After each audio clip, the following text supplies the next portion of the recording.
디자인길리 최현 실장입니다. 이번 리뷰해드릴 현장은 분당 구축 아파트인데요. 31평의 아파트입니다. 첫 시간으로 현관을 먼저 리뷰해 볼 건데요. 애프터 사진 먼저 보겠습니다. 현관 문을 처음 열었을 때 아주 깔끔한 모습을 보여주고 있고요.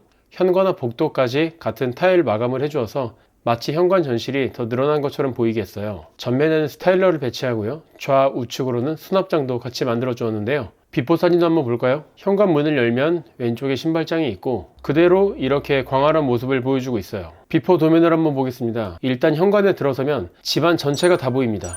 거실도 다 보이고요. 이 공간은 설계가 너무 많이 바뀌어서 애프터 도면으로 바로 넘어가 볼게요. 일단 먼저 눈에 띄는 건 중문 위치인데요. 중문 위치가 대부분은 이 위치에 있을 거예요. 문 자체를 이렇게 여는 경우도 있겠죠.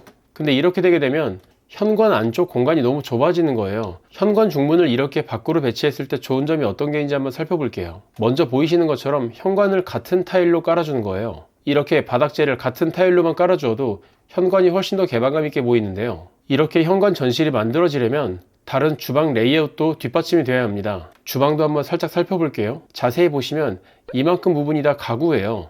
기존의 이 벽체를 남기고 다른 불필요한 비닐학벽을 철거함으로써 이 공간을 만들어낸 거죠. 비포 도면을 다시 살펴보면 제가 철거한 벽은요, 이 부분의 벽들을 철거한 거예요. 이 부분의 수납장들을 만들어준 겁니다. 중문은 당연히 미닫이로 설계하고요. 중문 자체를 클리어하고 벽 컬러 베이스와 같은 컬러로 만들었기 때문에 이렇게 있어도 아주 상당히 일체감 있는 모습을 보여주고요. 여기 천장의 간접 조명을 보시면 조금 더 편한데 거실의 간접 조명을 이어줌으로써 이 공간에 조금 더 일체감을 만들어 주었어요. 덕분에 천장에 불필요한 다운라이트는 들어가지 않은 걸 볼 수 있죠. 이 스타일러 좌우로는 모두 다 수납장이 만들어져 있고요. 이 스타일러 오른쪽에 있는 수납장 같은 경우는 조금 특별한 수납장인데요. 이 안쪽에 있는 선반들은 모두 다 인출형 선반으로 만들어서 신발을 이렇게 길게 넣어서 수납할 수 있게 만들었어요. 기존에 있던 신발장 공간이 많이 작았다고 말씀드렸잖아요.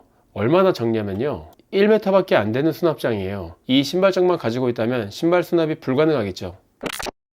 제가 늘 말씀드리는 동선도 한번 살펴볼게요. 동선이 얼마나 깔끔해졌냐면요, 현관 자체도 기역자로 깔끔하게 끊어지고 이 부분은 다 수납 공간이라고 말씀드렸고요. 현관 중문을 열고 들어와서 이 주방까지 이어진 동선을 보면 이렇게 쭉 길게 뻗은 걸 볼 수 있어요.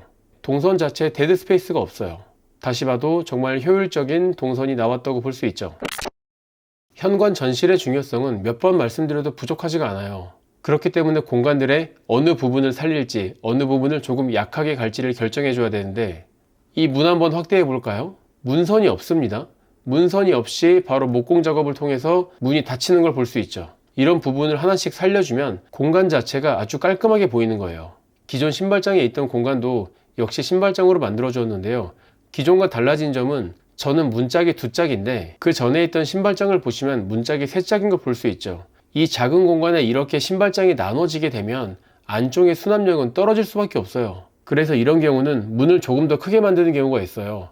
그렇게 하면 안쪽 공간이 하나의 수납장이기 때문에 신발을 조금 더 효율적으로 넣을 수 있는 공간이 나옵니다. 현관에 또 하나 보이는 게 있는데요, 바로 이 스위치입니다. 한 개는 일괄 소등 스위치고요, 또 하나는 복도의 간접등입니다. 일괄 소등 스위치가 어떤 거냐면, 이쪽에 일괄 소등 스위치를 끄게 되면 집 전체 전등이 다 소등됩니다. 사용을 안 해보셨으면 모르겠지만 한번 사용해 보시면 정말 편한 걸 아실 수 있어요. 혹시나 내가 어디 불을 켜놨나 고민할 필요 없이 바로 이것만 끄고 나가시면 되고요. 상당히 편리한 스위치라고 볼 수 있습니다. 현관 파트를 따로 빼서 설명드린 이유는 그만큼 더 중요하기 때문이고요. 현관의 동선만 이렇게 바꾸어줘도 집 전체 느낌이 달라지는 거예요. 현관에서 주방 이 라인만 정리해도 자연스럽게 소파 위치가 정해지고요, 다이닝과 조리대 위치가 정해지는 거예요.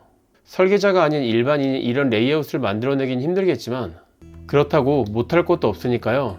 길리 영상 보시고 조금씩 따라오시길 바래요. 그럼 저는 여기서 인사드리겠습니다.